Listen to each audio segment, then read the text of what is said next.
Hello students, this is CA Yashoda Sharma from my future academy. Continue करते हैं हमारे next topic के साथ, कंपेयरिंग द 3 सेक्टर्स। सो अब हमें ये देखना है कि जो तीनों सेक्टर में प्रोडक्शन हो रहा है, हमें कैसे पता चलेगा कि कौन सा सेक्टर ज़्यादा ग्रो कर रहा है, कौन सा सेक्टर कम ग्रो कर रहा है, कौन से सेक्टर के गुड्स की वैल्यू हमें इंक्लूड करनी है, कौन से गुड्स की इंक्लूड नहीं करनी। सो उसके लिए यहाँ पर एक एग्जाम्पल है जिसको हम समझेंगे कि सबसे पहले तो हम क्वांटिटी को हम नहीं लेते, हम वैल्यू को कंसीडर करते हैं इन कैलकुलेटिंग द जीडीपी। अगर कोई भी इकोनॉमी की अगर हमें बात करनी है कि वहाँ टोटल कितना इंक्रीमेंट हुआ है प्रोडक्शन में या वैल्यू में, तो हम हमेशा बात करेंगे in terms of value. For example कि सपोज़ पूरी कंट्री में, पूरी इकोनॉमी में वीट का प्रोडक्शन हुआ है 10,000। एग्जाम्पल ले रहे हैं, ऐसा नहीं होता, लेकिन हम एग्जाम्पल ले रहे हैं कि पूरी इकोनॉमी में 10,000 वीट का प्रोडक्शन हुआ है और वीट के जो प्राइजेस है 10,000 kg, और जो वीट के प्राइजेस है वो है 8 रुपीज़ पर kg, रुपीज़ 8 पर kg। सो यहाँ पर हम जीडीपी कैलकुलेट करने के लिए क्या वैल्यू लेंगे? 10,000 multiplied by 8, that is rupees 80,000। हमें क्या पता चलेगा कि भाई जीडीपी कितना है? 80,000। वहीं पे हम मानते हैं कि पूरी इकोनॉमी में दो काम है, एक तो वीट का प्रोडक्शन हो रहा है और दूसरा राइस का प्रोडक्शन हो रहा है। तो एक तरफ वीट हुआ 10,000 kg और दूसरी तरफ राइस हुआ 5,000 kg। 5,000 कितने रुपीज़ में? अगेन हम यहाँ पे 10 का ही फिगर लेते हैं। सो टोटल कितना हुआ? 50,000, राइट। सो अब यहाँ पर हमें वैल्यू क्या लेनी है? 50,000। तो अब मेरी जीडीपी क्या होगी? दोनों वैल्यू को प्लस कर देंगे, यानी हम जितना प्रोडक्शन हो रहा है पूरी इकोनॉमी में उसकी वैल्यू को प्लस कर देंगे तो हमारा आ जाएगा जीडीपी। तो यहाँ पर टोटल हमारा हो गया 1,13,000। 1,13,000 इज़ आर जीडीपी। सो हमने यहाँ पे दो बात सीखी। फर्स्ट, जीडीपी कैलकुलेट करने के लिए हम वैल्यू को लेते हैं। सेकेंड, जितने भी हमारे प्रोडक्शन है, जितने भी हमारे सेक्टर है, सबकी वैल्यू को प्लस करते हैं तो हमारा आ जाता है जीडीपी। अब कौन सी वैल्यू को प्लस करना है? कौन सी वैल्यू मतलब, सपोज़ एक फार्मर है जो वीट सेल करता है फ्लोर मिल। यहाँ पर हम पूरा वो बना लेंगे, एक है फार्मर, ठीक है। यहाँ पे ये वाला जो एग्जांपल है उसको हम नोट डाउन कर रहे हैं। एक है फार्मर, ये वाला एग्जांपल, यस, ये दिस इज, एक है फार्मर जो कि वीट सेल करता है, किसको? फ्लोर मिल वाले को, ठीक है। कितने में सेल करता है? For rupees 8। ओके, यहाँ पे इसने इसको सेल की rupees 8। The mill grinds the wheat and sell the flour to a biscuit company for rupees 10। फिर ये जो मिल है वो क्या करती है? इस आटे को बिस्किट कंपनी को सेल करती है। कितने रुपीज़ में? At 10 rupees. उसके बाद ये बिस्किट कंपनी क्या करेगी? Biscuit company uses the flour and things such as sugar and oil makes the 4 packet of biscuit. हम अभी एक ही पैकेट अज्यूम करेंगे कि भाई पूरा यूज़ करके 4 पैकेट ऑफ, चलो ये पूरा यूज़ करके 4 पैकेट्स ऑफ बिस्किट बनाए। तो ये जो आगे सेल करेगी वो कितने में सेल करेगी? इन 4 पैकेट्स को 60 रुपीज़ में। क्यों? क्योंकि इसमें ऑयल भी ऐड हुआ, शुगर भी ऐड हुई, तो इसके और ज़्यादा खर्चे हो गए। सो सबसे पहले क्या हुआ? फार्मर ने 8 रुपये में बेचा मिल वाले को, मिल ने बिस्किट वाले को बेचा 10 रुपये में। क्यों? क्योंकि 2 रुपये अपना प्रॉफिट भी तो जोड़ेगा। 2 रुपये प्रॉफिट जोड़ के 10 रुपये में बेच दिया। बिस्किट वाले ने ऑयल शुगर ऐड किया और हमें वो पूरा 10 रुपये की चीज़ 60 रुपये में बेचा, क्योंकि उसने उसके अंदर और भी बाकी सारी चीज़ें ऐड की, 50 रुपीज़ का मार्जिन लगाया, राइट। अब हमें जीडीपी में क्या ऐड करना है? ये 8 रुपये, ये 10 रुपये, ये 60 रुपये, या ये तीनों? सो हम जो जीडीपी में ऐड करते हैं वो हम करते हैं फाइनल प्रोडक्ट, ना कि ये सारे। ऐसा क्यों? क्योंकि इस 60 रुपीज़ में ये 8 की वैल्यू भी आ चुकी है, ये 10 की वैल्यू भी आ चुकी है, ये मार्जिन भी इंक्लूड हो चुका है।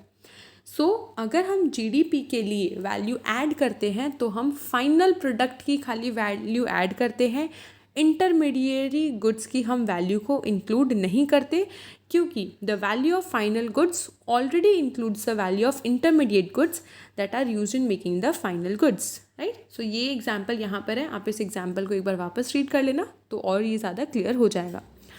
सो ये सारी चीज़ें हम ऐड करते हैं और which makes are GDP with in a country.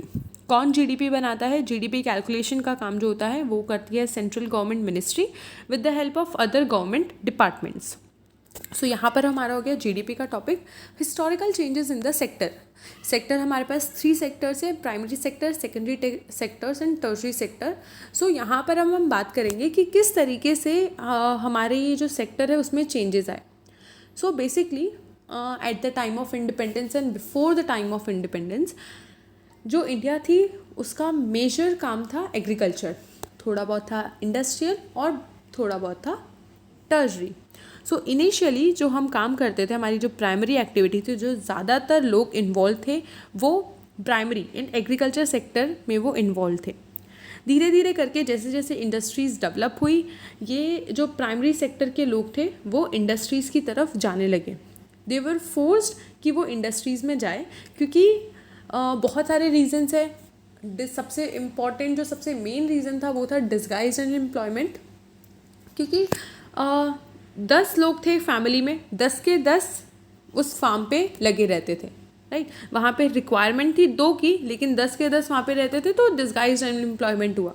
इसीलिए अब यहाँ के जो 8 फैमिली मेम्बर्स हैं, इंडस्ट्रीज़ का डेवलपमेंट होना शुरू हुआ और वहाँ पे ये जो बाकी के लोग थे वो इंडस्ट्रीज़ में जाना उन्होंने स्टार्ट किया।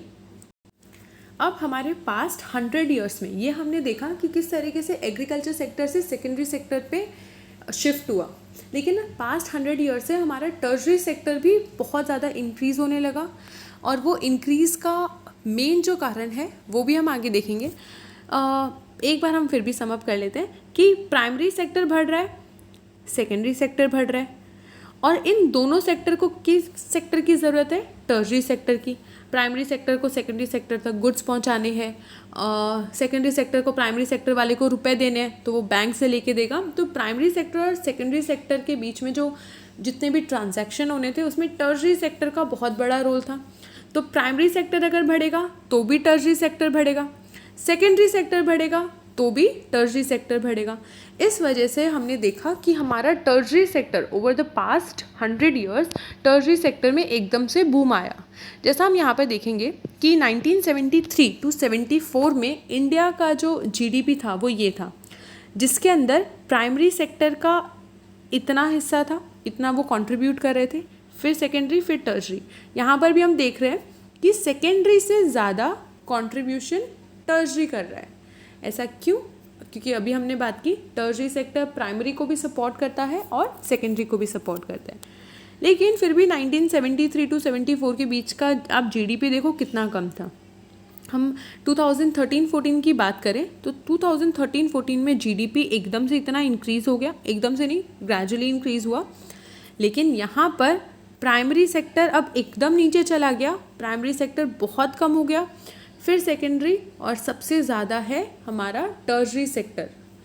प्राइमरी सेक्टर जो एग्रीकल्चर सेक्टर जो जीडीपी में कंट्रीब्यूट कर रहा है, उसका मेन रीज़न ये भी है क्योंकि डिस्गाइज्ड अनएम्प्लॉयमेंट, लोगों को यहाँ पर दूसरी जॉब्स ढूंढनी पड़ी ताकि वो फैमिली के लिए और ज़्यादा अर्न कर सके। फैमिली के मेंबर्स बढ़ते जा रहे थे और इनकम कम थी, इसीलिए यहाँ पे लोगों को दूसरे कामों में शिफ्ट होना पड़ा, और इसी वजह से प्राइमरी सेक्टर का जीडीपी में कंट्रीब्यूशन कम होता गया और टर्शरी सेक्टर का जीडीपी में इम्पोर्टेंस ज़्यादा होता गया। सो हमने एक रीज़न देखा कि क्यों टर्शरी सेक्टर इम्प्रूव हुआ, लेकिन यहाँ पर हम कुछ और रीजंस देखेंगे। Again exam point of view के लिए क्वेश्चन बहुत इंपॉर्टेंट है कि ऐसे क्या रीजंस है rising importance of tertiary sector, क्यों टर्शरी सेक्टर इतना इम्प्रूव हुआ।